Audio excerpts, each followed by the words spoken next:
Soy Barack Feber y mi especialidad es responder preguntas que jamás te hiciste, como la siguiente. ¿A dónde fue a parar el dinero de aquellos equipos que vendieron a los futbolistas más caros de la historia? Desde los que peor usaron ese dinero hasta los que mejor rendimiento le sacaron.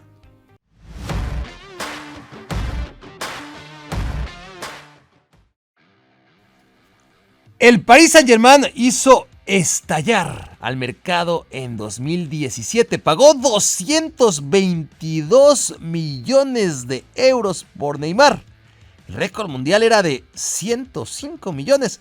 Pagar 222 millones de euros equivalía a saltar en el tiempo 15 años. Una cifra que debería ser el récord del año 2030, no de 2017, pero bueno, de aquí a que en 2030 alguien rompa el récord de Neymar, 222 millones de euros es muchísimo más de lo que cualquier club ha ingresado por la venta de un futbolista. ¿Y qué hizo el Barcelona con ese dinero? Es bien sabido que lo primero fue comprar a Ousmane Dembélé, por lo que acabaron siendo 135 millones. Agreguen 40 millones para comprar a Paulinho del fútbol chino y llevamos ya 175 más 36 millones que le costó Nelson Semedo. Igual a 211 millones de euros más 12 millones en traerse de vuelta a su canterano Gerard Deulofeu, que estaba en el Milan, cedido por el Everton, igual a 223 millones de euros. El Barça se gastó la increíble suma ingresada por Neymar en Dembélé, Paulinho, Semedo y Deulofeu, y hasta se pasó por 1 millón. No malgasten como el Barcelona. Quédense y muy pronto les voy a decir cómo ganar. Tottenham Hotspur y Real Madrid convirtieron en 2013 a Gareth Bale en el primer futbolista de la historia en romper la línea de los 100 millones de euros. Pero, ¿qué hicieron los Spurs con esos 101 millones calentitos recién salidos del molino blanco? Repasemos. Ficharon a Eric Lamela, que llegó por 30 millones de la Roma y que desde el primer día se instaló en la enfermería. Adquirió por otros 30 millones al goleador del Valencia, Roberto Soldado, que acabó metiendo 7 miserables goles en 52 partidos en Premier League. Agreguen 20 millones para fichar a Paulinho, mediocampista brasileño del Corinthians, que también se devaluó en el Tottenham y al cabo de 2 años se fue con descuento al fútbol chino, donde se revaluó, por cierto. Tottenham también se trajo a Etienne Capoue del Toulouse por 11 millones, quien, como todos los anteriores, duró un par de años y se fue vendido a un precio menor del que costó. Finalmente, el único refuerzo financiado por la venta de Gareth Bale que triunfó en el Tottenham fue Christian Eriksen, llegado del Ajax a cambio de 14 millones de euros. Al cabo de la Copa del Mundo de Brasil 2014, el Barcelona le pagó 82 millones de euros al Liverpool y se llevó a Luis Suárez. ¿Qué hicieron los Reds con ese dinero? En una palabra, lo quemaron. Su estrategia de inversión fue fichar a 3 futbolistas del Southampton. El defensa Dejan Lovren, 25 millones de euros. El mediocampista Adam Lallana, 31 millones. Y el delantero Ricky Lambert, 6 millones para un total de 62. Con los 20 millones de euros que aún les sobraban de lo ingresado por Luis Suárez, a los Reds no se les ocurrió mejor idea que fichar a una garantía de éxito y profesionalismo como Mario Balotelli. En 2019, Benfica le robó al Atlético. Llegó a un acuerdo económico con el Atlético de Madrid para transferirle la propiedad de Joao Félix a cambio de 127 millones de euros. Al club portugués le tomó 2 años gastarse todo ese dinero. En 2019 reemplazaron a su estrella con dos nuevos delanteros. Raúl de Tomás, propiedad de Real Madrid, pero que venía de romperla en el Rayo Vallecano, costó 20 millones de euros. El brasileño Carlos Vinícius del Napoli, mejor conocido como el Vinícius Malo, le salió en 17 millones. Ambos fueron incapaces de meter un gol ni en defensa propia. También compraron por 20 millones a Julian Weigl, jugador venido a menos del Borussia Dortmund, que continuó con su decadencia en Portugal. O sea que el Benfica despilfarró 57 de los 127 millones que había ingresado por Joao Félix, pero todavía le quedaban 70 mismos que decidió invertir al año siguiente a la segura en un brasileño, un argentino y un uruguayo. El brasileño Everton llegó del Gremio, costó 20 millones de euros y también fue un fracaso. El argentino era Nicolás Otamendi, defensa central del Manchester City, un éxito de 15 millones de euros. Y por último, el uruguayo, el que llegó de la Almería por 34 millones de euros y al que 2 años después vendieron 50 millones más caro a Liverpool. Darwin Núñez fue lo mejor que se compró el Benfica con el dinero recibido por Joao Félix. Aston Villa cerró en 2021 el negocio de su historia. Vendió a Jack Grealish al Manchester City en 117 millones y medio de euros. ¿Y qué se compró con ese dinero? Pues a 3 jugadores y la mitad de otro. Veamos. Aston Villa fichó al mediocampista argentino Emiliano Buendía del Norwich City por 38 millones de euros. A Leon Bailey, delantero jamaiquino del Bayer Leverkusen, que costó 32 millones. Al lateral francés del Everton, Lucas Digne, 30 millones de euros. En esos 3 especímenes se gastó 100 millones. Y con los 17 que aún le quedaban por la venta de Grealish, Aston Villa pagó 29 millones por Danny Ings, delantero del Southampton. Lo de Buendía e Ings fue dinero tirado directamente al basurero. Lo de Bailey y Digne no salió tan mal. Declan Rice fue durante varias temporadas el futbolista más cotizado de la Premier League y no se fue del West Ham United antes que un equipo por fin le pagó hasta el último centavo que los Hammers pedían para desprenderse de su mediocampista, 116 millones 600 mil euros. Con ese dinero, cortesía del Arsenal, el West Ham se compró a un reemplazo para Rice, Edson Álvarez, mexicano del Ajax, que le costó 38 millones de euros. Y con los casi 80 millones que le sobraron, el equipo londinense fichó a un volante ofensivo y rey del balón parado, James Ward-Prowse, por el que el Southampton les cobró 35 millones de euros. Aún quedaban 45 millones de saldo, gracias a la millonaria venta de Declan Rice.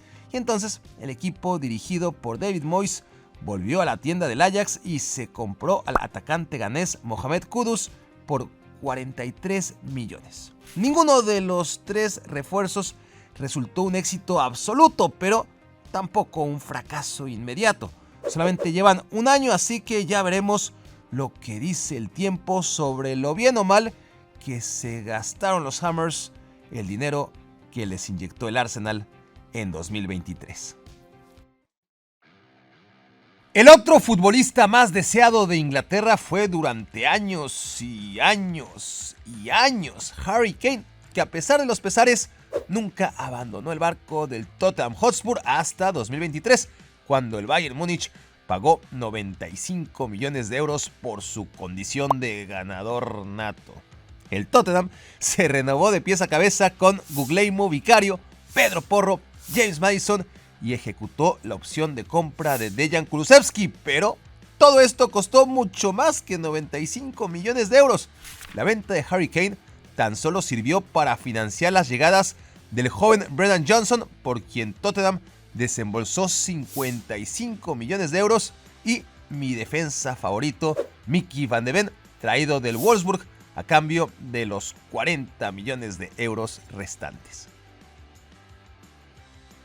En 2018, Paris Saint-Germain le pagó al Mónaco 180 millones de euros por Kylian Mbappé, que el año anterior había llegado a la capital francesa en condición de préstamo. ¿Y a dónde fue a parar todo ese dinero? Bueno, el Mónaco lo usó para comprarse en ese mismo mercado a Alexander Golovin, figura del fútbol ruso, que costó 30 millones y que sigue en el Mónaco, más 20 millones por la promesa del Lyon, un centro delantero llamado Willem Geubels, que resultó una basura, más 20 millones para comprarse al lateral del Bayer Leverkusen, Benjamin Henrichs, que les duró 2 años, al cabo de los cuales se fue vendido más barato al RB Leipzig, más 9 millones de euros para traerse a lo que quedaba de Cesc Fábregas a la Ligue 1. Hasta ahí 79 millones de euros. Al año siguiente, Mbappé financió también las llegadas de 3 futbolistas de la Liga Española. El delantero del Sevilla, Wissam Ben Yedder, 40 millones de euros muy bien invertidos. El portugués Gelson Martins del Atlético de Madrid, 30 millones muy mal invertidos. Además, el defensa chileno Guillermo Maripán, que fue otro éxito y costó 18 millones. Por último, el mejor de todos, Aurélien Tchouaméni, mediocampista del Bordeaux, que salió en 18 millones y al que 2 temporadas después vendieron en 80. También en 2018 ocurrió lo inimaginable. Cristiano Ronaldo dejó al Real Madrid. La Juventus se encargó de ello, depositando 117 millones de euros en las cuentas bancarias del Santiago Bernabéu. ¿Y a dónde fue a parar ese dinero? Pues Vinicius Jr. llegó justo ese año del Flamengo por 45 millones y Thibaut Courtois vino del Chelsea a cambio de 35 millones. Al Real Madrid le alcanzó aún para fichar a un portero suplente como el ucraniano Andriy Lunin por 8 millones y desperdició lo que le restaba del depósito de la Juve en traerse al lateral de la Real Sociedad, Álvaro Odriozola. Una broma que salió en 32 millones de euros. En 2021, el Inter de Milán vendió al MVP del calcio, Romelu Lukaku. ¿Y cómo no iba a venderlo si el Chelsea ofreció 113 millones de euros a cambio del delantero? Mismos que el Inter se tardó 3 años en gastarse. Para solventar la pérdida de Lukaku, sus fichajes inmediatos fueron el joven defensa belga Sinjo Van Hausen, que costó 16 millones y ni tan siquiera debutó nunca en la Serie A. También llegó por 14 millones Denzel Dumfries del PSV, que en contraste ha resultado por demás útil. Edin Dzeko de la Roma y Matteo Darmian del Parma costaron 3 millones de euros cada uno. Ambas gangas respondieron con creces. Al año siguiente, todavía con el dinero ingresado por Lukaku una temporada atrás, el Nero Azzurro se reforzó únicamente con 2 jugadores y ambos resultaron decepcionantes. El argentino Joaquín Correa, que ya estaba en el equipo pero a préstamo propiedad de la Lazio, y el alemán Robin Gosens del Atalanta, que no dio una en el Meazza. Cada uno salió en 27 millones.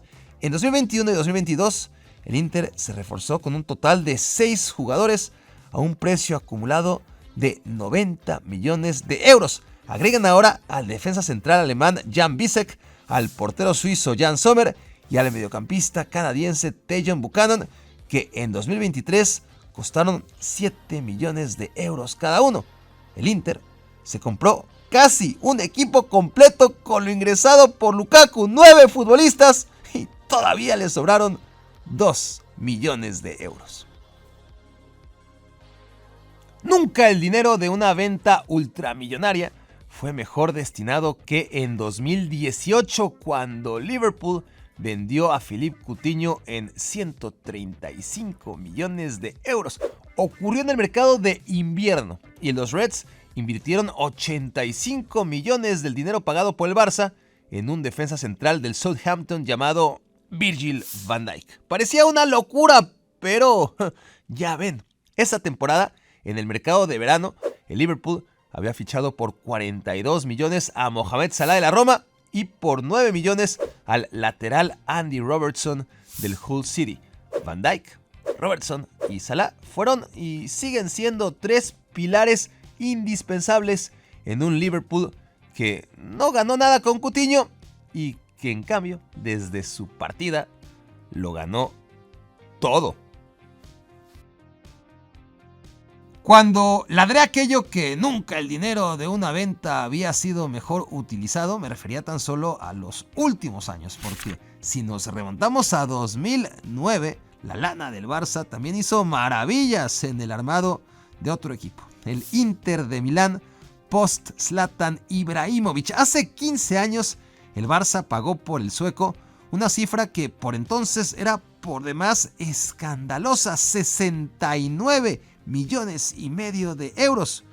¿Y cómo los administró el Inter de Milán? Bueno, destinó 28 millones para comprarse al argentino Diego Milito del Genoa y 20 millones más para un segundo delantero, Samuel Eto'o, que aparentemente estaba venido a menos en el Barça. Ambos resultaron un éxito rotundo bajo las órdenes de José Mourinho. Además, al Inter le alcanzó para fichar del Real Madrid al mediocampista Wesley Sneijder, que tras pagar 15 millones de euros, inmediatamente se transformó en la estrella del Inter y con el dinero que todavía le sobraba, se compró a precio de saldo a Lucio, el gran defensa brasileño del Bayern Múnich, a solamente 7 millones de euros.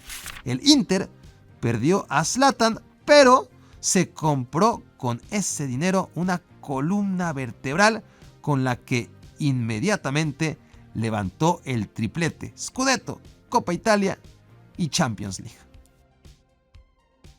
Manchester United rompió en 2016 el récord mundial de transferencias. Pagó 105 millones de euros por Paul Pogba. La Juventus utilizó casi todo ese dinero para a su vez pagarle al Napoli 90 millones por los servicios de Gonzalo Higuaín.